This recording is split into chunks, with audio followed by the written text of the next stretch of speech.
Pues vamos a orar y poner este tiempo en manos de Dios, ¿les parece? Dios, gracias Dios por este tiempo, por la oportunidad de venir a aprender de ti, a buscarte, a conocerte más.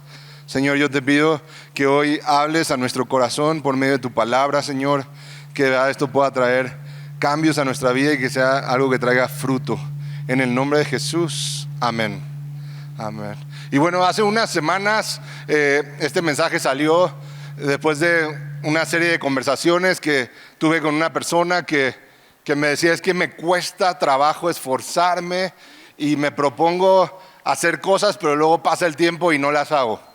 Y entonces, pues yo en mi postura de coach, como que dije: mira, lo que pasa es que tienes que poner como un plan cada día, entonces aún escríbelo, mañana voy a lograr esto y esto y esto, y entonces vas a poder hacerlo, porque el problema es que no tienes plan, como que no tienes algo que quieras lograr. Y entonces como que pues me echaba mis mejores consejos, ¿no? Pero después de eso salí y estaba pensando sobre cómo yo estaba llevando eso, y pensaba: ¿qué es lo que me motiva a mí? ¿No? Porque pues yo pensaba, esta persona pues no es trabajadora, no es esforzada. Yo sí soy esforzado, yo sí soy trabajador. Pero pensaba, ¿por qué? ¿Por qué sí soy esforzado y por qué soy trabajador? Y me di cuenta de algo que no me encantó. Pensaba que sí soy esforzado y soy trabajador porque tengo que pagar la renta. Pues porque tengo que pagar la tarjeta. O sea, soy esforzado porque tengo obligaciones, ¿no? Y me daba cuenta, entonces, pues no estoy mejor que esta persona. Porque yo a esta persona le decía: es que el problema es que tú no tienes ambiciones o motivaciones. Pero yo pensaba en las mías, y las mías son simplemente cumplir con mis obligaciones. Y estaba pensando, ¿qué pasa si tú y yo llegamos al cielo y llega un ángel y te dice: mira, te vamos a pasar la película de tu vida para que analices cuál fue tu vida? Entonces te sientan en un cuartito con un sillón, una tele así noventera de esas cuadradas, un VHS, porque pues muchos de nosotros empezaron a grabar nuestra vida cuando todavía no había DVD ni formatos digitales, o sea, hay que ubicarnos. Entonces la mía va a ser en VHS, tal vez la tuya en beta, no es cierto, es broma. Tal vez alguien aquí, pues hay una parte que no se grabó porque todavía no había cómo grabarla. Y luego hay chamaquitos que ya todo se grabó en iPhone, ¿verdad? Pero pues la mía se grabó en VHS, ¿no? Y entonces me ponen la película de mi vida y empiezo a verla, y termina la película y me dicen: ¿qué fue lo que menos te gustó? ¿Tú qué crees que va a ser lo que menos te va a gustar cuando mires hacia atrás lo que fue tu vida? Yo te propongo algo. Yo creo que lo primero va a ser los días que no tuvo ningún propósito tu vida, los días desperdiciados. Yo creo que cuando veamos hacia atrás, porque cuando vemos hacia adelante pensamos: no, pues todavía tengo un buen de años por delante. Pero cuando miras hacia atrás el tiempo se va muy rápido, ¿sí o no?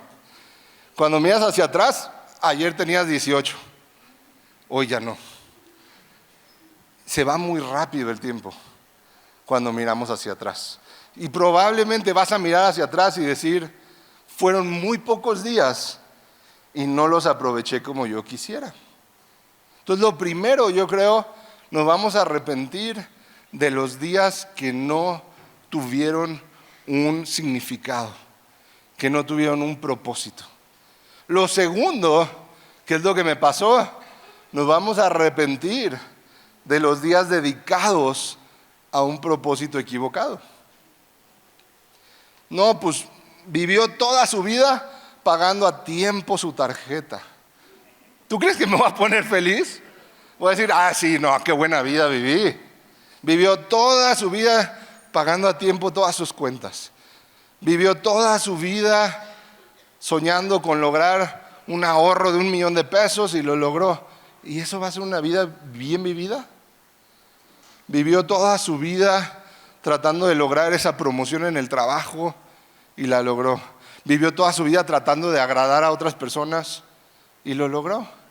Yo creo que va a haber propósitos a los que dedicamos la vida que no nos van a gustar cuando miremos hacia atrás. Que vamos a decir, ¿cómo quisiera haber tenido propósitos más valiosos? ¿Cómo quisiera haber dedicado mi tiempo a cosas que valían más la pena? Y no te estoy diciendo, ya, entonces sal de aquí y ya no pagues las tarjetas, es más, escápate, ya escóndete del buró de crédito, no pasa. No, no te estoy diciendo eso. Pero estoy hablando de qué nos mueve en el día a día. Estoy hablando de qué es nuestra prioridad, qué es lo que más nos preocupa, qué es lo que es ese motor en nuestro día a día. Y sabes, estaba pensando sobre esto y me acordaba de un autor que yo había escuchado ya de él y quise ponerme a leer su libro pensando en esta plática. Y ese autor es Viktor Frankl, con el libro El hombre en busca de sentido. Y sabes, Viktor Frankl estuvo en Auschwitz, que es el campo de concentración más grande que hubo en la Segunda Guerra Mundial, en el tiempo de los nazis. Y él entró de 40 años a este campo de concentración y sobrevivió.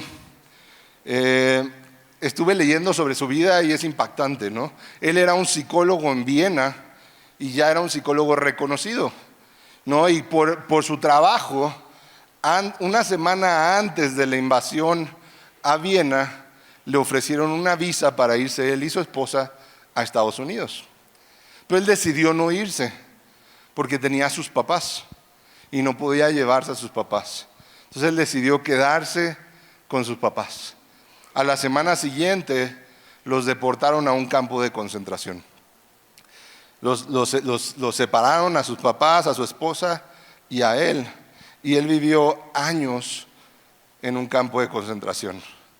Y sabes, después de ese tiempo, él se ha dedicado a escribir trabajos de psicología.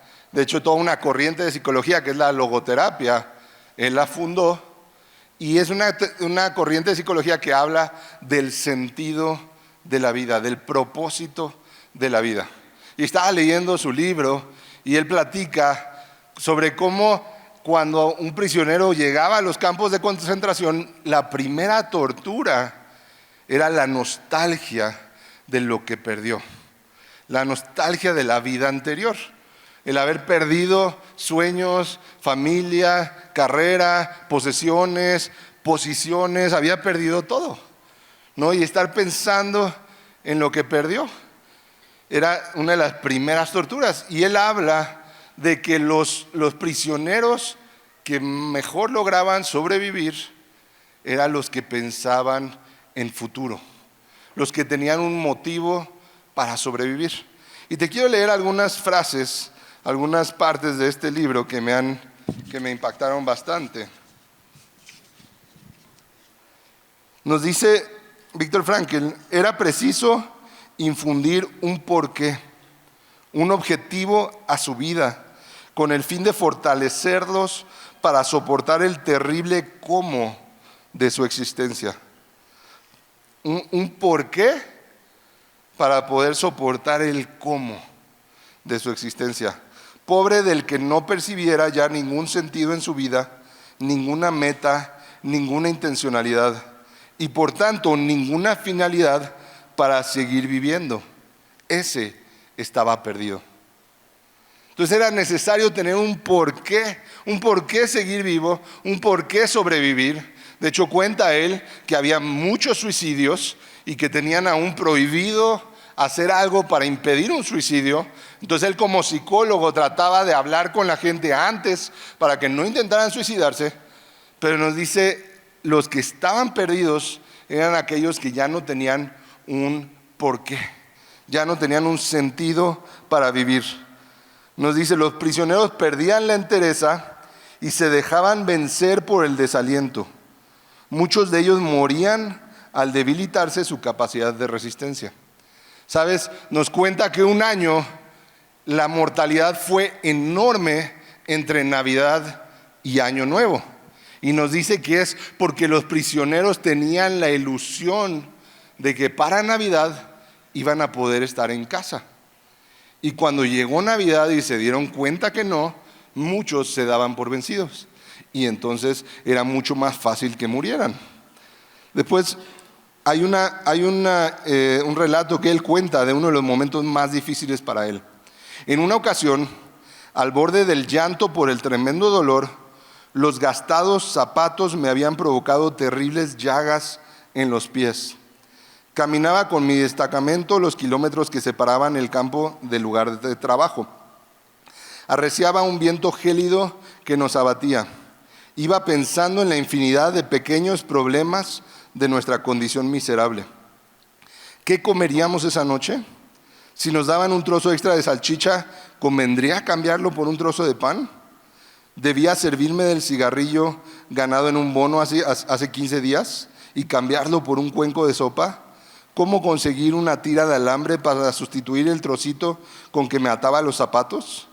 ¿Llegaría al lugar de trabajo con tiempo suficiente para seguir a mi pelotón? ¿O tendría que unirme a otro, tal vez con un capataz más brutal? ¿Qué podía hacer para ganarme la amistad de un determinado capo? Los capos eran prisioneros que se volvían ayudantes de los nazis y a veces eran más crueles que los mismos nazis. Para ganarme la amistad de un determinado capo que podría ayudarme a conseguir un trabajo en el interior del campo para no tener que realizar esas dolorosas caminatas diarias. Entonces él venía pensando en todas estas cosas sobre lo que él vivía. Y dice, me deprimía sentirme afectado día y noche por esos triviales asuntos. Me obligué a pensar en otras cosas. De repente me vi de pie en el estrado de un salón de conferencias bien iluminado, agradable y cálido. Había un atento auditorio sentado en cómodas butacas tapizadas. Daba una conferencia sobre la psicología de los campos de concentración. Al delimitar científicamente los hechos, lo que me oprimía cobraba relieve y una cierta perspectiva. Con ese método conseguía distanciarme de la situación y superar de algún modo el sufrimiento, contemplándolo como si ya hubiera sucedido. Mis problemas se transformaban en el objeto de un estudio psicocientífico que yo mismo estaba realizando. Entonces él pensaba, esto que estoy viviendo va a tener un propósito un día. Esto que estoy atravesando, este sufrimiento, un día va a servir para enseñar a otros. Y eso le daba un sentido a lo que estaba viviendo. Y sabes, nos estamos yendo al ejemplo más drástico, al ejemplo más extremo. Ojalá nunca vuelva a suceder una situación como la que vivieron en los campos de concentración. Y tú y yo seguramente estamos miles de veces mejor. Pero si Viktor Frankl, estando en esa condición, podía encontrar un sentido a lo que estaba viviendo, ¿qué tanto tú y yo podemos encontrar un sentido a dificultades y problemas que atravesamos? Y sabes, de repente me ha tocado escuchar predicadores cristianos que dicen frases como esta: es que para poder ser bendecido primero tienes que sufrir. ¿Alguien ha escuchado eso? Es que para poder crecer primero tienes que sufrir. Y sabes, me incomodan esas frases porque de entrada no las encuentro en la Biblia, pero por otro lado no creo que sean ciertas. Hay personas que son mucho más inteligentes que yo, que sin necesidad de pasar por las cosas que yo he pasado, aprendieron. No es real que tengas que sufrir para crecer o para aprender. Y mucho menos es real que tengas que sufrir para que Dios te bendiga. A veces hemos creado esa falsa idea de la religión y entonces todos andamos compitiendo por ver quién sufre más. En vez de competir por quién aprende más, estamos tratando de presumir cuánto sufrimos. No, y hasta a veces los jóvenes crecen y dicen, es que no tengo un buen testimonio. Nunca fui drogadicto, nunca maté a alguien, nunca. Pues qué bueno, chavo. Pues disfruta, agradece. No necesitas ir a meterte a los peores sufrimientos para decidir bien, para aprender.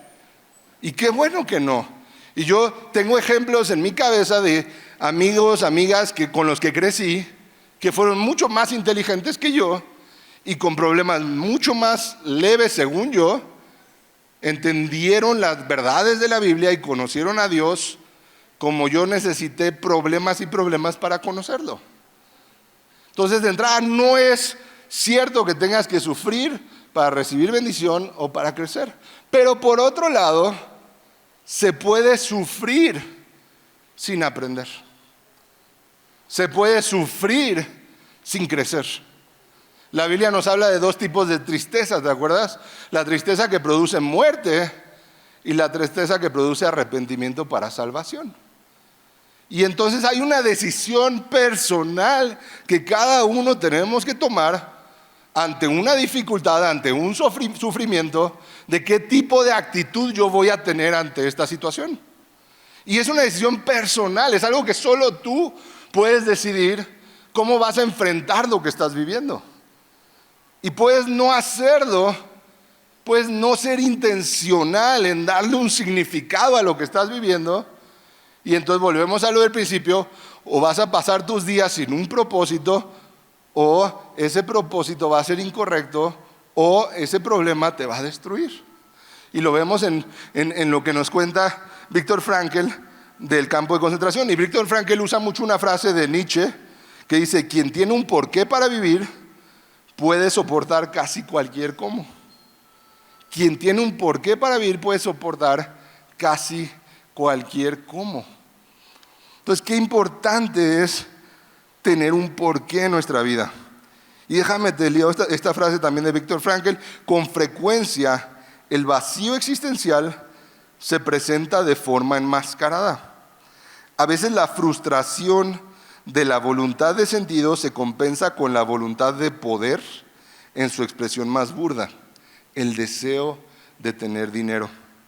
En otras ocasiones el vacío de la voluntad de sentido se llena con la voluntad de placer. Y eso explica que la frustración existencial suele provocar un desenfreno libidinoso e incluso que esas pulsiones del libido se mezclen con las agresivas. Entonces, a veces tú piensas que tienes un propósito, pero tu propósito es tener más dinero o tener más placer. Y déjame decirte, eso no es un propósito. Eso es estar actuando de manera animal. Eso está respondiendo a tus instintos. Aquí lo que Viktor Frankl nos está diciendo es no, ese es el ejemplo de los capos. Era gente que prefería ser como un nazi, aunque eran judíos y eran prisioneros y eran víctimas, pero ellos preferían actuar igual que los nazis con tal de tener un poquito de privilegio. ¿Te das cuenta que eso no es un sentido de vida? Y a veces creemos, no, yo sí tengo un sentido de vida. ¿Por qué? Porque estoy persiguiendo esta meta, porque me propuse tener tanto dinero. Sí, pero para tener ese dinero vas a perder cosas mucho más valiosas en el camino. Y entonces sentido de vida tiene que ser algo que es superior a nosotros. En última instancia, el hombre no debería cuestionarse sobre el sentido de vida, sino comprender que es a él a quien la vida interroga. En otras palabras, la vida pregunta por el hombre, cuestiona al hombre y éste contesta de una única manera, respondiendo de su propia vida y con su propia vida. Solo con la responsabilidad personal se puede contestar a la vida. De modo que la logoterapia considera que la esencia de la existencia consiste en la capacidad del ser humano para responder responsablemente a las demandas que la vida le planea en cada situación particular. Y yo te diría, y más que lo que la vida te está preguntando, es aquello a lo que Dios te está llamando. Ese propósito que Dios puede dar a tu vida. Pero antes de entrar en ese tema, quiero platicarte un experimento que hicieron, que se llama el experimento de las ventanas rotas. Tal vez alguno ya lo ha escuchado. En dos zonas de Estados Unidos. Uno en Nueva York, en una zona peligrosa, en una zona de mucho crimen. Otro en California, en una zona de gente rica, de muy poco crimen. Dejaron un auto estacionado en la calle, en los dos lugares. Y pasaron varios días Y sabes, cuando regresaron, el carro que estaba en Nueva York, ¿cómo te imaginas que estaba? Estaba totalmente destruido, sin llantas, sin piezas, totalmente deshecho. El auto que estaba en California, ¿cómo te imaginas que estaba? Estaba intacto, estaba intacto. Y entonces lo que hicieron fue romper las ventanas del que estaba en California. Y volvieron a esperar unos días. Unos días después, el carro que estaba en California estaba igual que el carro de Nueva York. Y entonces esta teoría se usa mucho en ciencias sociales, porque es una teoría como en ciudades donde si una ciudad tú dejas que esté pues mal mantenida, mal cuidada, el delito va a crecer. Pero si está bien cuidado, el delito no crece. Es lo que este experimento trata de explicar. ¿Sabes? A veces eso pasa en nuestra vida. A veces vemos nuestra vida y nos vemos como ese carro roto. Vemos nuestra vida y vemos los errores que hemos cometido, el pasado que hemos vivido, las heridas que otros han generado en nosotros y pensamos, ¿para qué me esfuerzo? ¿Para qué me esfuerzo si ya soy alguien dañado? ¿Sabes? Preparando esta plática, Dios me mostraba áreas de mi vida en las que sigo pensando así y en las que sigo fácilmente tomando malas decisiones porque son áreas que yo pensaba, pues ya están dañadas, pues ya son áreas que se han manchado.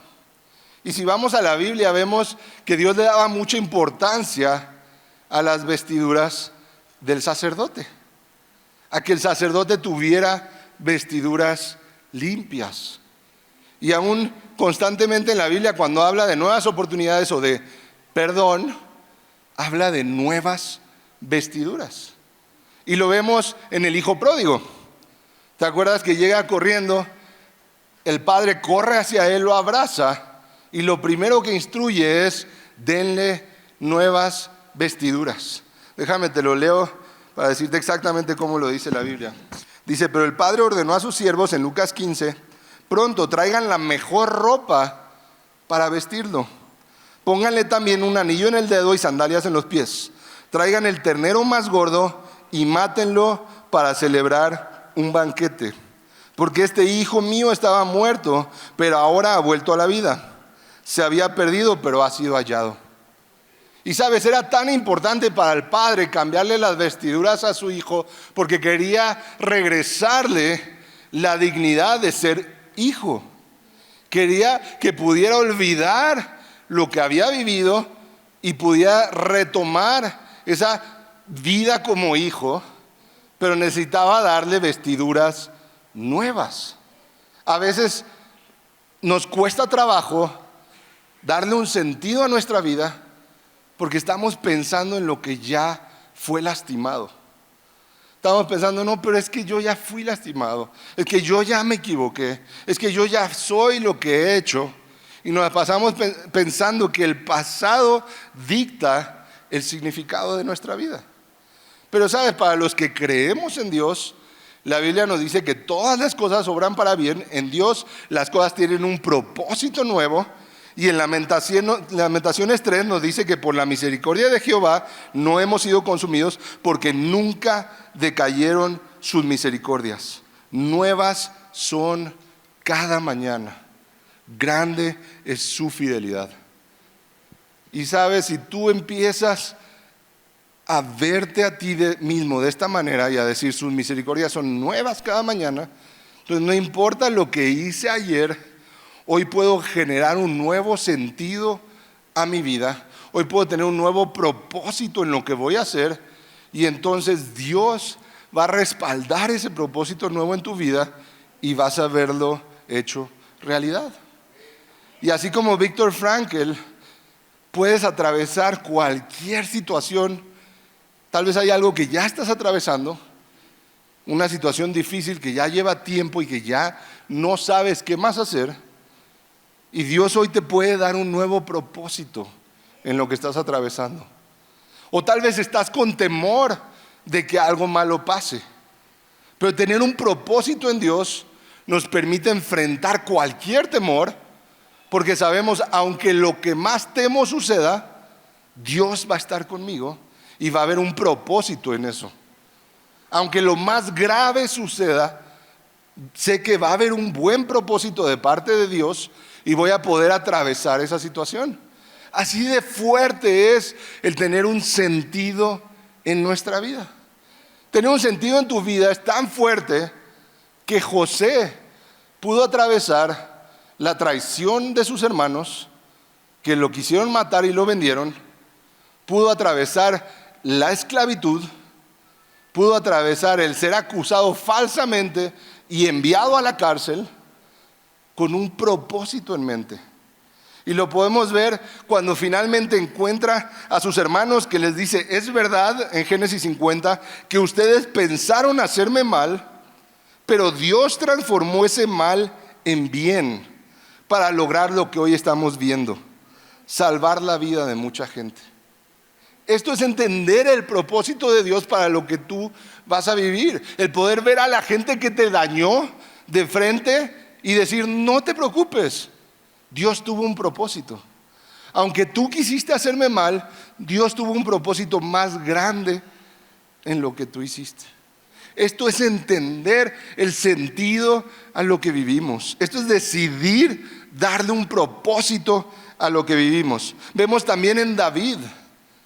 David fue perseguido por el rey Saúl. Tuvo que huir y esconderse en una cueva con todas las personas que estaban endeudadas, que estaban deprimidas. Tuvo que estar escondido, tuvo que huir de su familia. Y sin embargo, David actuaba correctamente. ¿Por qué? Porque David sabía el propósito que Dios tenía para su vida. Y déjame decirte un ejemplo mucho más grande. Jesús pudo atravesar todo lo que vivió porque sabía el propósito que tenía lo que él estaba viviendo. Lo vemos en Juan 12:27, que dice: ahora mi alma está angustiada, ¿y acaso voy a decir: Padre, sálvame de esta hora difícil? Si precisamente para afrontarla he venido. Padre, glorifica tu nombre. Jesús decía: ¿acaso yo voy a pedirle al Padre que me evite lo que tengo que vivir? Si para eso vine, para eso estoy aquí. Jesús sabía el propósito de su vida y el propósito de su sufrimiento, y el saber ese propósito fue lo que le permitió enfrentarlo. Vemos también que dice Jesús: así como el Hijo del Hombre, en Mateo 20, no vino para que le sirvan, sino para servir y para dar su vida en rescate por muchos. Jesús sabía: yo para esto vine. Yo para esto vine. Y sabes, nadie te ha prometido que estar con Cristo te garantiza felicidad, te garantiza falta de problemas, te garantiza una vida fácil, no. Pero lo que sí te puedo decir que te garantiza es una paz que sobrepasa todo entendimiento. Filipenses 4:7: y la paz de Dios, que sobrepasa todo entendimiento, cuidará sus corazones y sus pensamientos en Cristo Jesús. Segunda de Corintios 4:17 nos dice: pues los sufrimientos ligeros y efímeros que ahora padecemos producen una gloria eterna que vale muchísimo más que todo sufrimiento. Cualquier sufrimiento que estés atravesando, tú puedes decidir conectarlo a ese propósito de Dios para tu vida y saber: esto va a producir una gloria eterna en Él. Esto va a producir frutos en mi vida. Esto va a producir cambios en mi vida. Me va a acercar más a Dios. Y entonces vemos estos ejemplos en la Biblia de personas que sabían el propósito de Dios para tu vida. Y tú puedes salir de esta plática y decir: bueno, pues sí, muy padre, pero ahora tengo un problema más, porque no sé cuál es el propósito de Dios para mí. Y hay jóvenes que pasan años luchando con la idea de cuál es el propósito de Dios para mí, porque pensamos que que es único. Pensamos que cada quien tiene su propio propósito. Es como, por ejemplo, y me voy a acusar solito, ¿ok? Normalmente no cargo efectivo. Hoy en la mañana saqué las cosas del pantalón de ayer en la noche porque desordenado, pues las dejé en el pantalón tirado. Mi esposa está de viaje y no me regañó y pues dejé el pantalón tirado con todas las cosas dentro de la bolsa. A cada rato me pasa que, ¿por qué metieron a lavar mis cosas con mi cartera? Pues sí, por menso, porque dejaste las cosas ahí, pero bueno. Entonces, bueno, lo hice. Y entonces estoy pasando las cosas de un pantalón a otro y me doy cuenta que traigo efectivo. ¿Y sabes qué pensé? Dije, a ver si Dios no me lo pide en la ofrenda. Eso pensé, te lo prometo, porque pues sí, traes efectivo. Pero después pensé, a ver, ¿tú crees que Dios ¿tú crees que Dios a ti te va a decir en eso, dalo de ofrenda? Si Dios ya te pidió que fueras generoso. Pero a veces queremos pensar, y ahí es donde caemos en emocionalismos. Dios, dime si dar o no dar. Ya te dijo, ya nos lo dijo a todos, tenemos que ser generosos. Es una decisión que no debe de ser emocional? Porque a veces somos emocionales y damos de más y luego andamos endeudados o andamos en problemas. No es una decisión emocional, y así cada cosa que hacemos en Dios. Dios, dime si predicarle a esta persona o no. Dios, dime si servirte o no. ¿De verdad necesitas que baje un ángel para decirte lo que ya sabes? Y así somos. Y así somos con Dios. Y por eso te decía, darle un sentido a tu vida es una responsabilidad personal. Está en ti. ¿Quieres darle un sentido a tu vida o no? ¿Cómo? ¿Qué hacer con tu vida? La Biblia ya te lo dice. Oye, pero es que yo quiero saber si Dios quiere que toque la guitarra o el bajo. Bueno, eso ya es tu bronca. Y si un ángel va a venir a resolver tu problema, pues no sé, si quieres síguelo pidiendo. Yo no soy quien para decirte si sí o si no.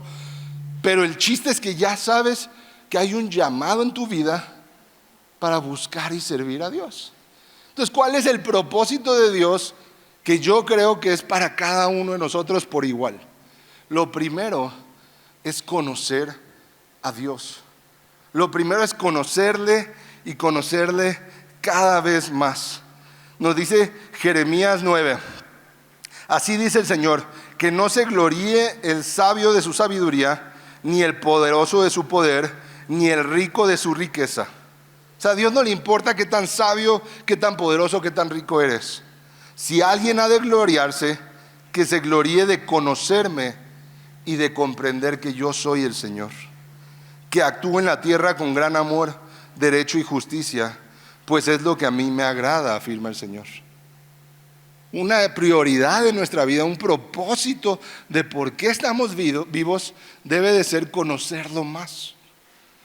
Debe ser conocer más quién Él es, conocer más su palabra, entenderla más, tener más de esa sabiduría divina que es de parte de Dios.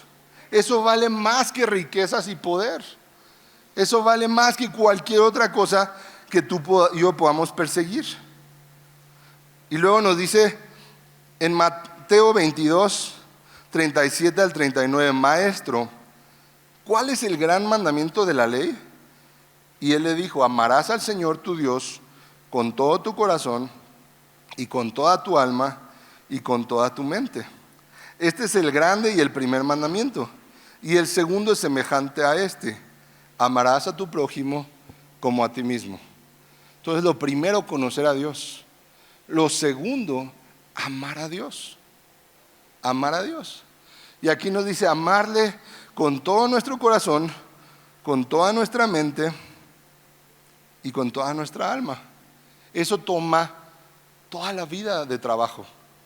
Cada vez amarlo mejor toma toda la vida de trabajo. ¿Sabes algo que yo he estado trabajando, y al rato voy a dar una plática en específico de eso? Pero un poco combatiendo esta idea anterior de vivir santidad porque sí, de vivir santidad por culpa, por condenación. Como que yo oraba y decía, Dios, ¿por qué? ¿Por qué querer vivir más en santidad? Y yo oraba y decía, Dios, porque quiero responder mejor a lo que tú me has dado, a lo que tú has hecho por mí. Quiero que mi vida sea cada vez una mejor respuesta a lo que tú me das. Y yo creo que eso es amarlo más. Yo creo que eso es crecer en amarlo con toda nuestra mente, nuestro corazón y nuestra alma. Que mi vida cada vez comunique más. Entiendo lo que tú has hecho por mí, entiendo el amor y la gracia que has tenido conmigo. Quiero ser una mejor respuesta a eso. En mis decisiones, en mis acciones, en mi uso del tiempo, en lo que hago todos los días, en mi enfoque, en mi atención, en mi uso del dinero, en todo lo que soy. Quiero cada vez ser una mejor respuesta a lo que tú me has dado. El tercer objetivo, entonces el primero es conocerlo. El segundo es amarlo. El tercero es amar a nuestro prójimo. Amar a nuestro prójimo. Yo creo que esos son los propósitos que deben de dictar nuestra vida día a día. Y sabes, la mejor manera de amar a nuestro prójimo es lo que Jesús nos enseña como la gran misión para nuestra vida. Jesús se acercó entonces a ellos y dijo: se me ha dado toda autoridad en el cielo y en la tierra. Por tanto, vayan y hagan discípulos de todas las naciones, bautizándolos en el nombre del Padre y del Hijo y del Espíritu Santo, enseñándoles a obedecer todo lo que les he mandado a ustedes, y les aseguro que estaré con ustedes siempre hasta el fin del mundo. Entonces, ¿cuál yo creo que es el propósito que Dios enseña para tu vida y para la mía? Conocerlo más, amarlo más y enseñar a mi prójimo a conocerlo más y amarlo más, que es discipular. Yo creo que la mejor manera de amar a mi prójimo es enseñarle a conocerlo y amarlo más. Lo mejor que yo puedo ofrecerle a alguien más es llevarlo a conocer a Dios. ¿Y cómo llevo a conocer a Dios a alguien más? Con amor, con amor. Por eso Jesús decía, cuando me visitaste en la cárcel, cuando estuve enfermo y me visitaste, cuando tuve hambre y me diste de comer. Porque no se trata de nada más hacer buenas acciones por hacer buenas acciones, tienen que tener un significado, que es transmitir a Jesús a otros. Que por medio de ese amor y de esa generosidad y de esa gracia que yo muestro a otros, ellos conozcan el amor y la gracia de Jesús. Entonces yo quiero invitarte, como decíamos al inicio, reflexiona sobre tu vida. Y si hoy miraras hacia atrás y vieras tu vida, ¿qué sentido tiene? ¿Qué propósito tiene? ¿Qué significado hay detrás de tu día a día? ¿Y cómo llevamos eso a conocerle y amarle? ¿Cómo llevamos eso a de verdad conocer más a Dios? Amarle con toda mi mente, con toda mi alma, con todo mi cuerpo, y llevar a que otros le conozcan y le amen. Y yo te decía, hay personas que para dar ese paso primero necesitamos recibir nuevas vestiduras. Primero necesitamos creer que en Él hay una vida nueva, que lo que fuimos puede ser perdonado y que se le puede dar un nuevo sentido a quien hoy somos. Y yo quiero invitarte, si tal vez te ha detenido en ponerle un nuevo propósito a tu vida, el estar lastimado por el pasado, el estar culpándote por el pasado, el estar atorado en lo que antes viviste, y hay áreas de tu vida que ves y las ves como ese carro con ventanas rotas y dices, no, es que ¿para qué le sigo si las cosas están mal? Hoy Él te dice, mis misericordias son nuevas cada mañana. Hoy Él puede restaurar esas vestiduras y darte vestiduras nuevas, totalmente limpias. Y sabes, no tiene que ser en todo en tu vida, pero puede haber un área de tu vida que sigue con esas vestiduras sucias, que tú la ves y dices: ¿para qué le echo ganas en esto? Si ya está dañado.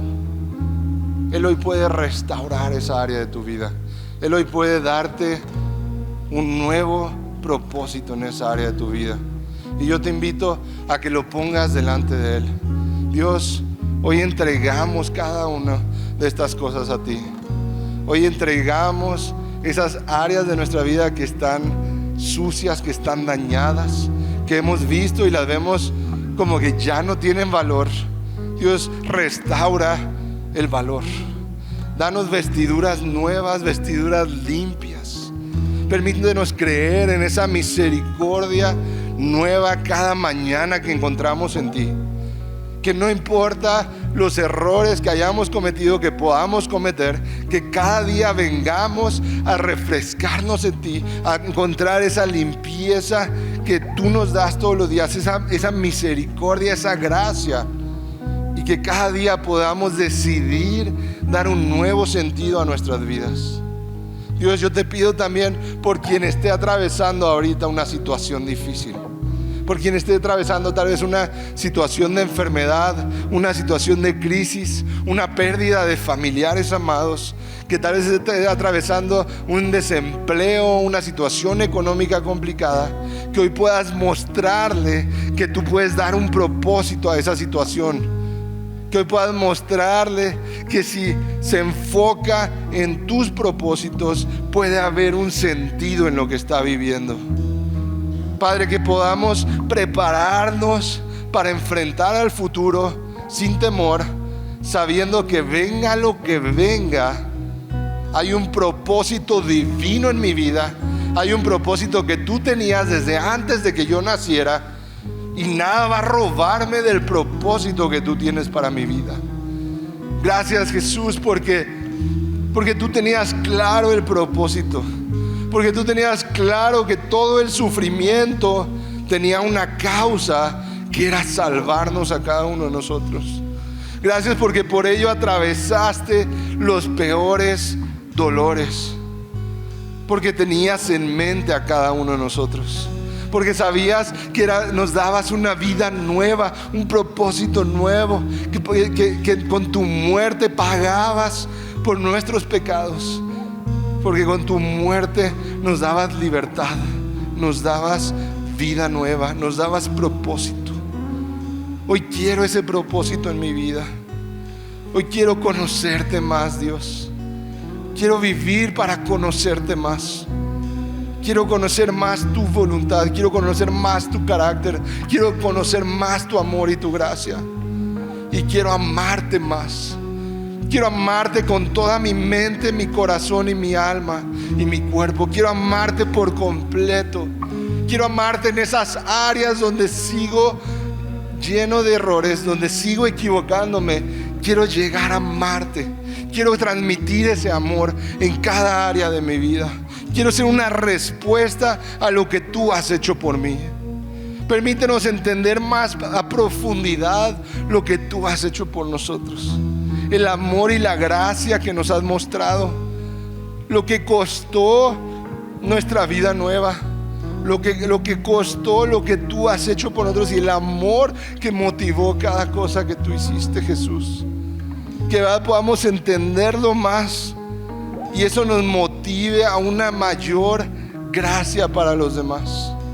Que eso sea un motivante para que otros te conozcan, para amar a nuestro prójimo. Que ya no haya juicio en nuestra mente o en nuestro corazón, porque ¿quién soy yo para juzgar si he recibido gracia cuando merecía castigo? Si he recibido amor, si he recibido tanta bendición que no merezco. Que haya una respuesta en mi vida de amor y gracia hacia los demás. Y que a eso pueda transformar a otros y llevarlos a conocerte y amarte. Gracias, Dios. Gracias por este nuevo propósito, este nuevo significado en mi vida. Gracias, Señor.